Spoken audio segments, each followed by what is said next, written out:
Αλλιώς όλους θα τους κάνουμε καλά, επειδή θέλουμε να είναι καλά και να είναι επιτυχημένοι στην ταογράφησή μας.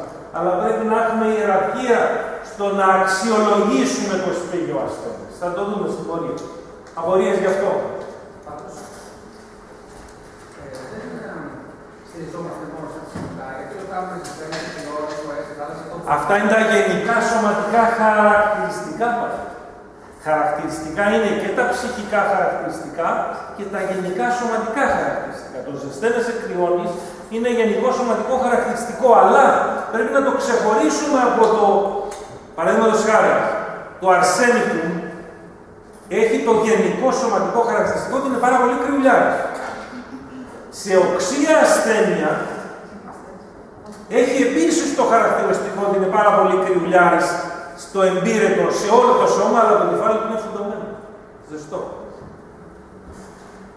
Και πολλές φορές έχουμε άλλο γενικό χαρακτηριστικό, άλλο χαρακτηριστικό και άλλο σύμπτωμα. Μπορεί να δεις ιδιοσυγκρασίες που είναι γενικά κρυουλιάρικες και όμως στην κολπίτιδα να ζεσταίνονται. Έτσι. Στο επιμέρους μπορείς να δεις ακόμη και το αντίθετο σύμπτωμα. Στη β' φάση. Ναι, στη β' και στη γ' φάση. Δηλαδή όταν πας στο σύμπτωμα, δεν σημαίνει ότι ισχύει το γενικό χαρακτηριστικό.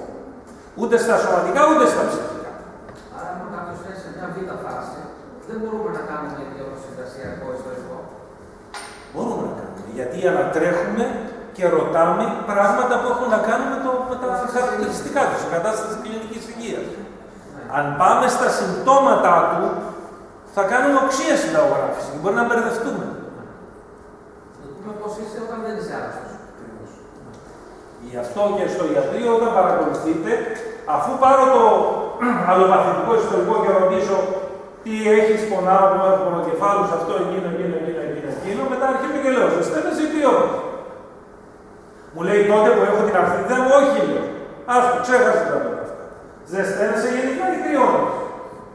Σου αρέσουν τα γλυκά, τα λιμερά, το ένα, το άλλο, το παράλληλο. Και πάει λέγοντας. Από νεύρα προς τα πάνω, εσωστρέφει, εξωστρέφει, δηλαδή το γυρνάω κατευθείαν στο πώς είσαι γενικά. Όχι σαν ασθενής, σαν άτομο.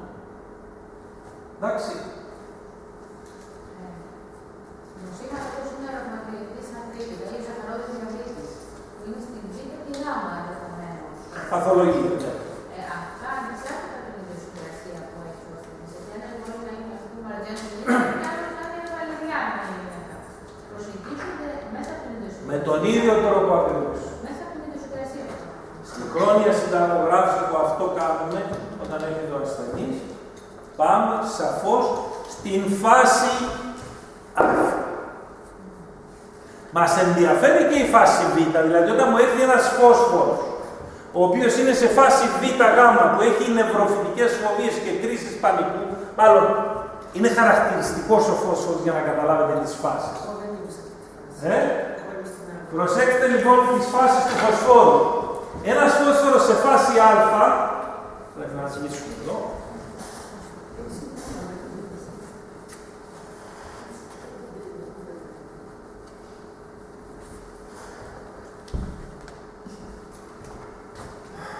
Α, Β, Γ, Δ.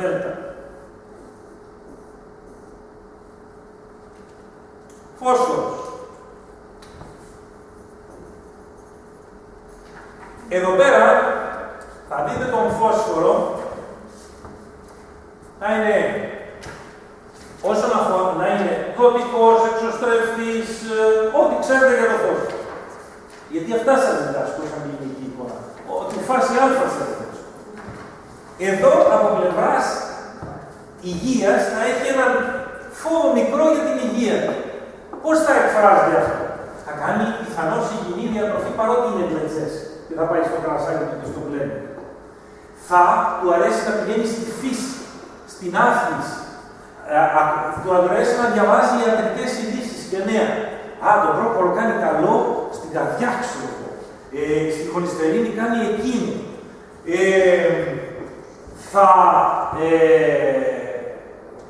ακούει λίγο για αρρώστιες και εντάξει, θα ενδιαφέρεται να μάθει, αλλά δεν θέλει.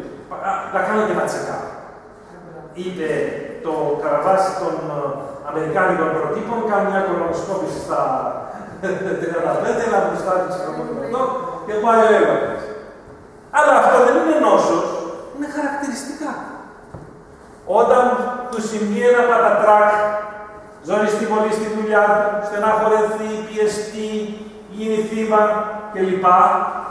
Και έμαθε ότι και ο κολλητός του έπαθε ένα έμφραγμα, τι κάνει? Αρχίζουν οι κρίσεις πανικού. Έχουμε νόσο. Εντάξει, βάσει της ψυχιατρικής είναι νόσος, είναι νεύρος, είναι φοβία, είναι κρίση πανικού, όπως θέλετε δείτε. Είναι νευροφυτικά. Και εδώ αρχίζει και φοβάται για την υγεία του, τρέχει σε γιατρούς, κάνει, φτιάχνει κτλ. Σε φάση παραμένει πάλι εξωστρεφής, παραμένει δοτικός, παραμένει διάφορα. Όταν όμως πάει στη φάση γάμα, όπου περάσαν 2-3 χρόνια, τρέχει από γιατρό σε γιατρό, απογοητεύεται, δεν βρίσκει την υγεία. Έχει ξεφύγει από τις παρέες. Η γυναίκα του τον έχει βαρεθεί και έχει συχτηρίσει την ώρα και τη στιγμή. Ο γιατρός του το ίδιο. Έχει κάνει 15 καρδιογραφήματα. Αρχίζει και απογοητεύεται και περνάει σε μια φάση ψηλοκατάθλιψης. Όπου πλέον δεν έχει τόσο έντονο φόβο για την υγεία, αλλά είναι απογοητευμένος. Έχει κλειστεί, δεν βγαίνει σε παρέες, δεν φτιάχνει. Και σε φάση δέλτα δεν έχουμε κάποια ταυτοποίηση ιδιαίτερη του φωσφόρου. Εντάξει. Όταν μου έρθει ο ασθενής φόσφορος, αν μου έρθει εδώ, αυτά θα ρωτήσω και θα βγάλω άκρη. Όταν μου έρθει εδώ, θα ρωτήσω και αυτά και αυτά. Και θα βγάλω άκρη. Από αυτά θα πάω εκεί. Όταν μου έρθει εδώ πάλι θα ρωτήσω πώς συνέβη, παιδί μου, τι έγινε, πώς σου έφτασε σε αυτή την κατάσταση. Φόσφορος. Εντάξει, καταλάβατε. Εάν πάτε στο repertory, θα δείτε ρούμπρικες και από εδώ και λιγότερο από εδώ. Και μπορεί να σας δείχνει τον φόσφορο σαν καταθλιπτικό. Ο φόσφορος λουλουδίζει. Και εσείς θα πείτε δεν είναι καταθλιπτικό, δεν του δίνω φόσφορο. Μα δεν πάει έτσι. Πρέπει να ξέρουμε την κατάσταση. Γι' αυτό λέω ότι εδώ στηρίζω.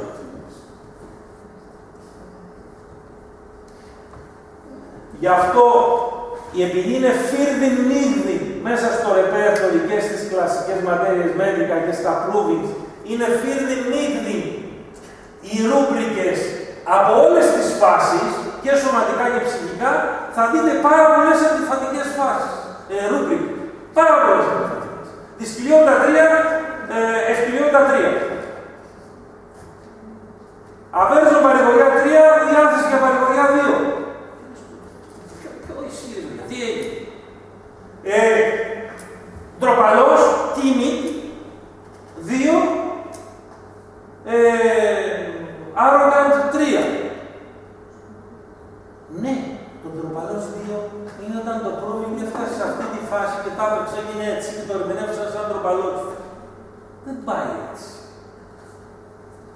Αν δεν ξεκαθαρίσω ότι αυτό μας ενδιαφέρει και αυτό είναι η βάση, θα δούμε σκόρπιες ρούμπρικες. Πάρα πολλές σκόρπιες ρούμπρικες.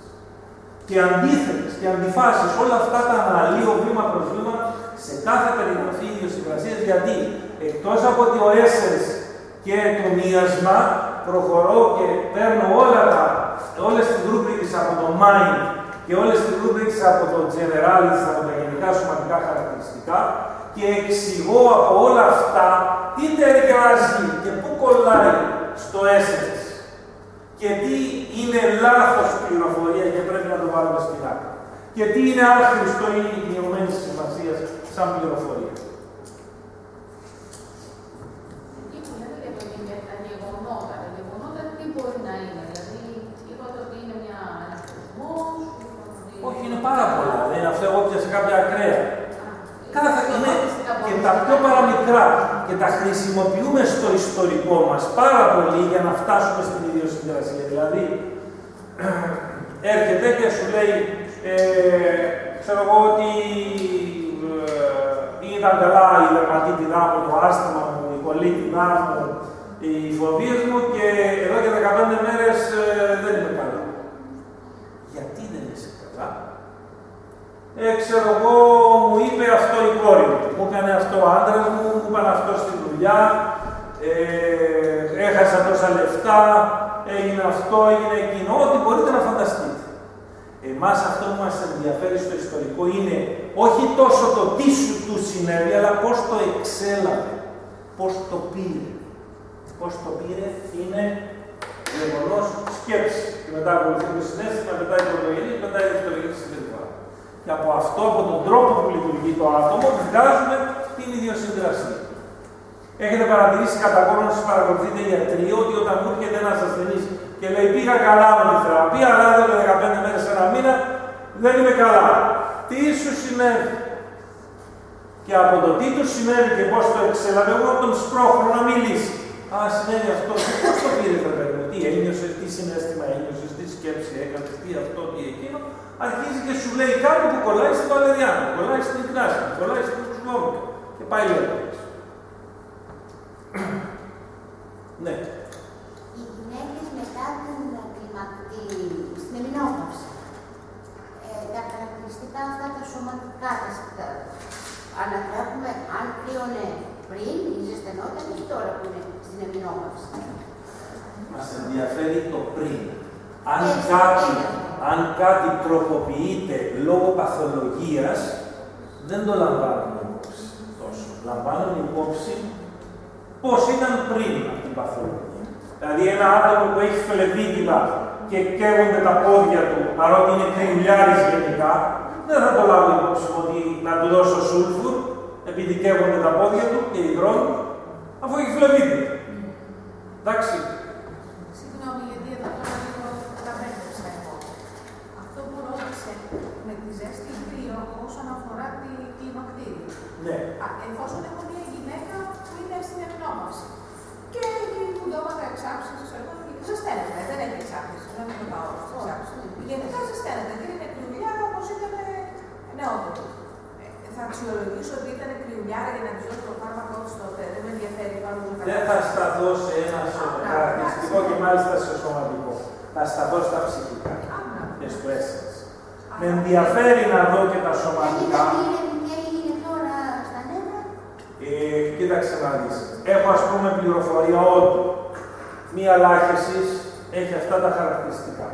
Στην κλιμακτήριο η λάχεση πολύ συχνά έχει τρομερές εξάψεις φουντώματα και νεύρα.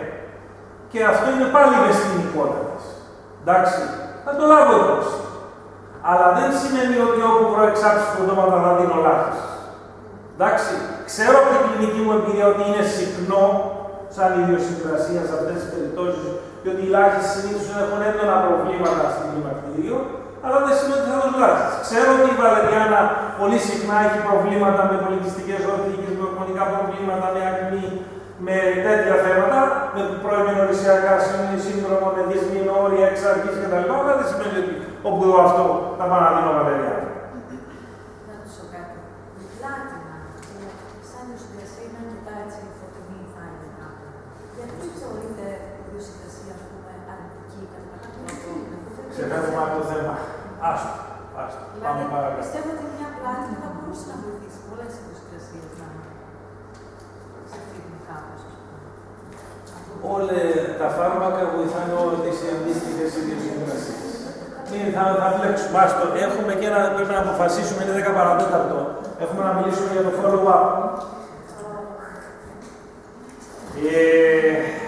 Επειδή το έχουμε συζητήσει νομίζω ήδη, το έχουμε κάνει, να συνεχίσουμε με αυτό ή θα πάτε να το διαβάσετε. Υπάρχει μια ολόκληρη διάλεξη, 2 διαλέξεις πέρσι που ήταν πάνω σε αυτό το θέμα.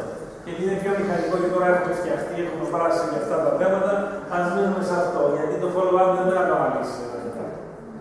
Ακούω. Στη φάση 4. Ναι. Εγκεφαλικό, ας πούμε. Τι θα υπολογίσουμε, το πώς ήταν πριν ο άνθρωπος αυτός, για να δώσουμε. Στη φάση του εγκεφαλικού, στην οξία φάση του εγκεφαλικού δεν μας νοιάζει πώς ήταν πριν. Μας ενδιαφέρουν τα τωρινά. Όπως όταν κρυολογήσεις δεν με νοιάζει τόσο αν ήσουν αλέγγυκο του πλήν, όταν βλέπω τώρα μια εικόνα αρσένου, έτσι. Και εκεί αν δεν έχω ψυχικά χαρακτηριστικά ιδιαίτερα, είναι ο άλλος τάβλα, θα αναγκαστώ να στηριχτώ στα σωματικά και πολλές φορές ακόμη και στα παθολογικά, δηλαδή από την κλινική εμπειρία. Προσέξτε, αν έχω μοιασματικά και ψυχικά χαρακτηριστικά, θα στηριχτώ σε αυτά κατά. Αν σε μια οξία ασθένεια, σε μια βαριά κατάσταση δεν έχω τέτοια ιδιαίτερα, θα στηριχτώ στα σωματικά σημεία. Αν δεν έχω ούτε και ιδιαίτερα, θα στηριχτώ στα παθολογικά περισσότερο. Και στο περιβάλλον. Και στο περιβάλλον, εντάξει. Θα ιστοκοπητικές συνθήκες. Αλλά θα προτιμήσω να πάω ιεραρχικά. Αν δεν έχω, θα πάω και κάτω. Στα πιο κάτω. Αλλά ακόμη και σε κομματώδεις καταστάσεις υπάρχει διαφορετική διάγνωση από την κλινική εμπειρία που σου λέει ότι σε κομματώδη κατάσταση που άλλος είναι ζεστός, ξέρω εγώ, έχει εφίδρωση, έχει, ξέρω εγώ, στράβωμα αυτό από την αριστερή μεριά και όχι από την δεξιά κτλ. Έχει στοιχεία που να στηριχθείς για να δώσεις φάρμακο οξύ. Αλλά όταν περάσει η οξία φάση και μετά έχει ένα άτομο που του έγιναν διάφορα από το εγκεφαλικό, αλλά έχει περάσει την οξία φάση, ξαναγυρνάει συνήθως στην παλιά του ιδιοσυγκρασία ή μπορεί λόγω φόβου από αυτό που του συνέβη να βγάλει μια καινούργια. Χρόνια ιδιοσυγκρασία. Και θα στηριχθεί στη χρόνια ιδιοσυγκρασιακή φαρμακοθέραπευση. Δηλαδή, μην λέμε ότι εγκεφαλικό. Από εγκεφαλικό, σαν οξία κατάσταση, είναι οι πρώτες μέρες. Έτσι. Είναι μια εβδομάδα. Το πολύ. Μετά επανέρχεται συνήθως στη χρόνια του ιδιοσυγκρασία την παλιά ή βγάζει κάτι καινούργιο λόγω συνηθικό.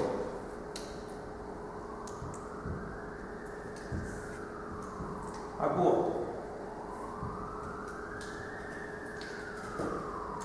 Αν δεν τα έχετε όλα αυτά υπόψη, γι' αυτό όσοι χωρίς να μάθουν ουσιαστικά τι είναι ο άνθρωπος, γι' αυτό κάνουμε θεωρία και φιλοσοφία. Το τι είναι ο άνθρωπος στα επίπεδα του, τους νόμους, τους σημαντικούς και όλα αυτά. Γιατί μόνο έτσι μπορεί να προσεγγίσεις αυτό. Αλλιώς, άμα σου φαίνονται ψηλά γράμματα όλα αυτά, πας στο ρεπέρτο και λες. Βάζω το ρεπερτοράκι, βάζω 5 συμπτώματα μέσα και τελειώνει. Ναι, ρε φίλε. Αλλά τα συμπτώματα αυτά που έβαλες ήταν ιεραρχικά δομημένα. Ήταν δειγματοληπτικά σωστά. Σκεφτείτε τη στατιστική. Όταν πας στη στατιστική να κάνεις μια έρευνα, θα πρέπει το δείγμα να είναι ομοιογενές, να είναι στατιστικά ισορροπημένο. Έτσι. Αν δεν είναι στατιστικά ισορροπημένο, βγάζεις ό,τι θέλεις. Το ίδιο και με τα ρεπέρτορια. Αν τα συμπτώματα που έχεις πάρει δεν είναι από την όλη εικόνα ισορροπημένα και με βάση την ιεραρχία και σωστά αξιολογημένα, σου βγάζει ό,τι θέλεις. Υπάρχει ταύτιση, δεν κατανοείς τη στατιστική. Υπάρχει. Η ταύτιση δεν κατανοεί. Μάλιστα. Τις εγγόνες.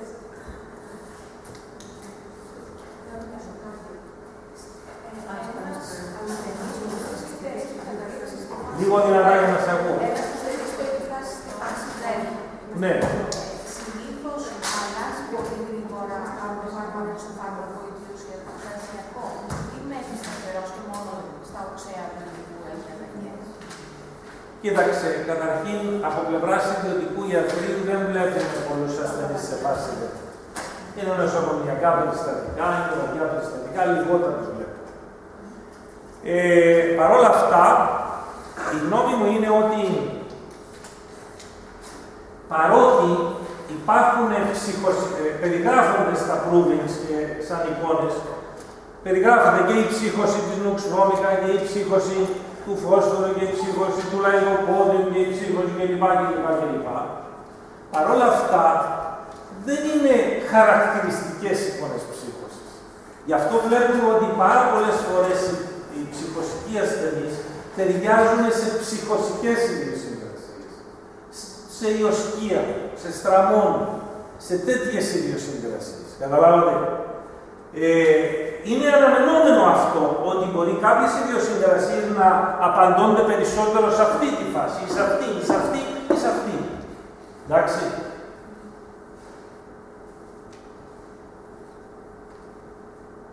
Αλλά δεν σημαίνει ότι όπου δούμε σχιζοφρενή διοσκία.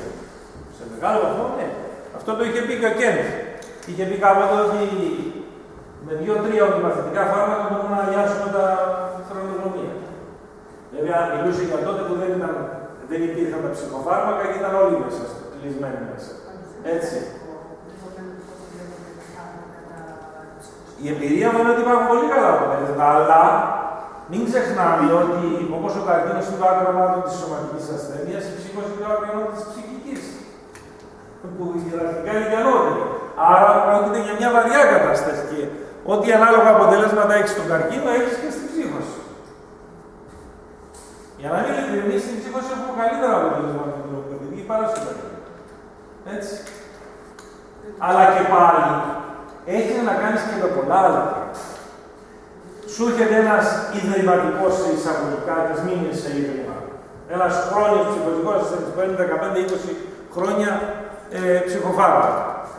Εμφάνισε στα 18-20 την πρώτη ψυχωτική κρίση, μπήκε μες στην κλινική και από τότε παίρνει φάρμακα. Μια ζωή. Μπορεί και να τα κόψει, πέφτει, αυτό και από την αρχή. Συνήθως αυτή είναι η ιστορία. Πρώτον, έχει χάσει το τρένο. Κοινωνικά. Δηλαδή, συντροφικά, σεξουαλικά, οικογενειακά, επαγγελματικά, έχει απομονωθεί. Ποιος κάνει παρέα με ένα σχιζοφρενή? Συνήθως μένει με την μάνα του, είναι στο σπίτι, μένει ανώριμος άντρας, γυναίκα ανώριμη, δεν έχει εξελιχθεί, έχει χάσει το τρένο. Κοινωνικά και επίσης, συνήθως, είναι στο ίδιο περιβάλλον που βούλησε το πρόβλημα σήμερα. Θυμάστε που έχουμε πει για τις βλάχτεσεις μάνες που πολλές φορές σπρώχνουν την ήδη υπάρχουσα προδιάθεση του αγοριού και του κοριτσιού και τον μετατρέπεται σε ψυχοσικό. Αυτό λοιπόν το άτομο, στην οικογένεια αυτή υπάρχει μια κατάσταση όπου και ο θήτης και το θύμα ταλαιπωρούνται. Δηλαδή, η κυριαρχική μάνα, ο κυριαρχικός πατέρας, διέλυσε το παιδί, το έκανε εξαρτημένο, ταλαιπωρημένο, προβληματικό και τώρα αναγκάζεται να το φάει στη μάνα. Και θα το φάει στη μάνα μέχρι να πεθάνει με ένα φυλάκι. Και αυτό είναι το τραγικό. Και έχει χάσει ήδη το άτομο την κατάσταση και τώρα και να του δώσει, του δίνεις εσύ την όθηση, βγαίνει λίγο πάνω από την κατάστασή του, αλλά είσαι στο ίδιο περιβάλλον. Έχει χάσει το τρένο. Δύσκολο πράγμα. Γι' αυτό ξαναπέφτει. Αλλά τα παιδιά. Ναι, τι προτείνουμε? Τι προτείνουμε? Νομίζετε ότι ο γιατρός μπορεί να τα κάνει όλα? Και τι να προτείνεις? Και άμα το προτείνεις, σιγά να το κάνει ο γονιός ή ο ίδιος ο ασθενής. Μόνο αν πάει καλύτερα, αποκτήσει εμπιστοσύνη όλη η οικογένεια, πιστούν να αλλάξουν λίγο στάση κτλ. Ρωτήστε τους ψυχοθεραπευτές, θα σας πούν ψιλοματιώτες ματιωτήτα. Εντάξει, η ψυχοθεραπεία, ας πούμε, έχει ελάχιστα ή πολύ φτωχά αποτελέσματα στις ψυχώσεις. Δεν μπορούσαμε. Αλλά στις ψυχώσεις, το ίδιο με τα θετική έχει πολύ ωραία αποτελέσματα στις νευρώσεις και στην κατάσταση. Στις ψυχώσεις πολύ πιο λίγο. Είναι και θέμα βαρύτητας. Είναι και θέμα κοινωνικής κατάστασης, περίπου η ασθένεια. Δεν έχει μόνο ατομικές αιτίες, έχει και κοινωνικές αιτίες. Αιτίες. Το οικογενειακό περιβάλλον, το περιβάλλον το κοινωνικό κλπ. Όταν σήμερα πολλοί τριαντάριδες και τριανταπεντάριδες αναγκάζονται να ξαναγυρίσουν στο πατρικό σπίτι λόγω του ότι οικονομικά δεν βγαίνουν ή αναγκάζονται να μην παντρευτούν ή αναγκάζονται να μην χωρίσουν ή αναγκάζονται να ζουν με τον συνταξιούχο παππού γιαγιά που είναι και βαρεμένος αμερικός κτλ. Γιατί από τη σύνταξη του ζουν και οι υπόλοιποι. Δεν είναι κοινωνικές συνθήκες αρρώστιες αυτά τα πράγματα. Σήμερα βλέπουμε τα τελευταία χρόνια πάρα πολλά ρατσενομνήτρια. Γιατί? Έστω και περιστασιακά. Γιατί? Μήπως αυτό, μήπως εκείνο, μήπως το ένα, μήπως το άλλο. Πού θα πάει η ιστορία? Έτσι.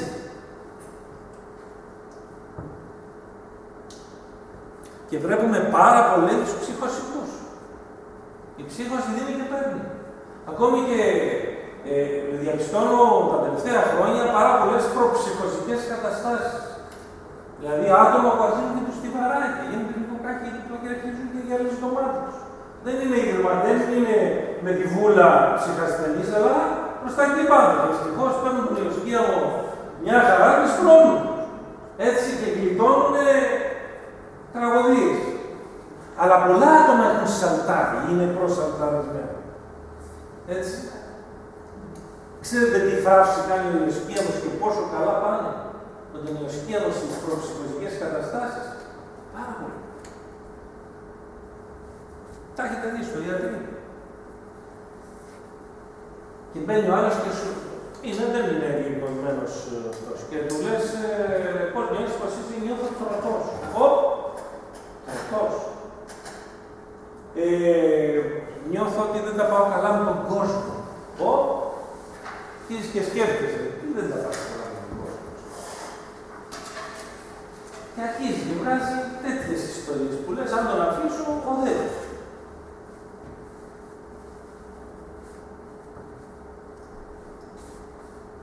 Έχουμε 5 λεπτάκια.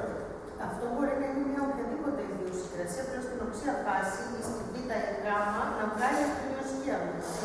Μπορεί να είναι οποιαδήποτε ιδιοσυγκρασία πριν, ναι. Και να βγάλει στην οξία φάση ή την γάμμα της παθολογικής. Ναι, μπορεί.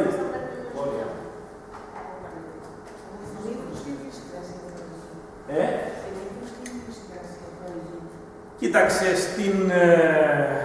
μέχρι την εφηβεία, συνήθως η ψύχος εμφανίζεται, γι' αυτό λέγεται η φρένεια, έτσι, στην ύλη, στα 20-25, κάπου εκεί. Η πρώτη κρίση. Αλλά συνήθως έχει να κάνει με άτομα τα οποία είναι πολύ εσωστρεφή, είναι υποχωρητικά, τα μαζεύουν μέσα τους, δεν είναι κοινωνικά, δεν προσαρμόζονται και αν έχουν και καταπιεστικούς γονείς και δεν αντιδρούν, μαζεύουν, παίρνουν διπλά μηνύματα από τους γονείς. Τι σημαίνει διπλά μηνύματα, τα ξέρετε από την ψυχιατρική. Όχι. Άλλο σου λέω και άλλο κάνω. Έτσι. Δηλαδή,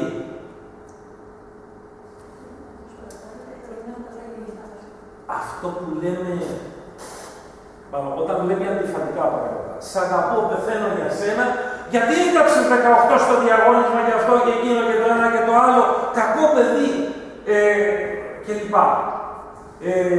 Σ' αγαπώ, θέλω να είσαι ελεύθερος κτλ. Πού ήσουν και έκανες, τι έφτιαξες, ξέρω εγώ. Ή όταν βλέπεις αντιφατικό μήνυμα είναι γελάω, αχ, τι καλά παιδιά, το έκανες, να δεις τι θα σου κάνω. Χαμόγελο, τη συμπεριφορά. Αγκαλιάζω και θέλω να σε, ξέρεις, αντιφατικά μήνυμα. Σχίζονται οι φρένες. Ξέρετε πόσα παιδιά έχουν πρόβλημα που, ειδικά τα μικρά παιδιά, είναι όπως τα ζώα. Το ζώο δεν καταλαβαίνει από λόγια. Καταλαβαίνει από συναίσθημα που το βγάζει. Έλα εδώ βρες κάτω λίγο πρίδικο, πρόσκυλο, σκάτω, σκύλο. Άμα του το λες έτσι, τι καταλαβαίνει το σκύλο, το αγαπάς. Έτσι.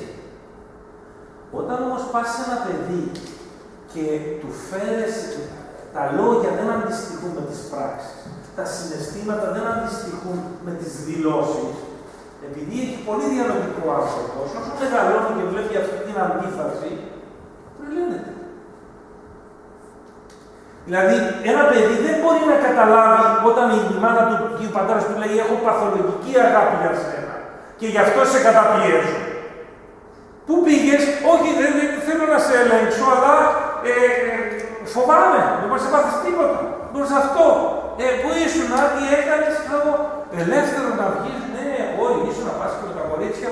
Πήγες με αυτή, θα σε κουκουλώσει, θα σε βάλει στο γάμο, θα με αυτή την άχρηστη, την αυτή, το αυτό. Απ' τη μια μου λες είμαι ελεύθερος, είμαι αυτό, να πάω να βγω, την άλλη, πού πας, μέχρι τα 18 παθαίνα και τα λοιπά. Έρασε τα 20. ότι άμα γίνει την Παρθένα, θα μείνει στο ράφι. Πήγαινε να βρει κανέναν. Δεν είναι σχιζοφρενικά μηνύματα όλα αυτά.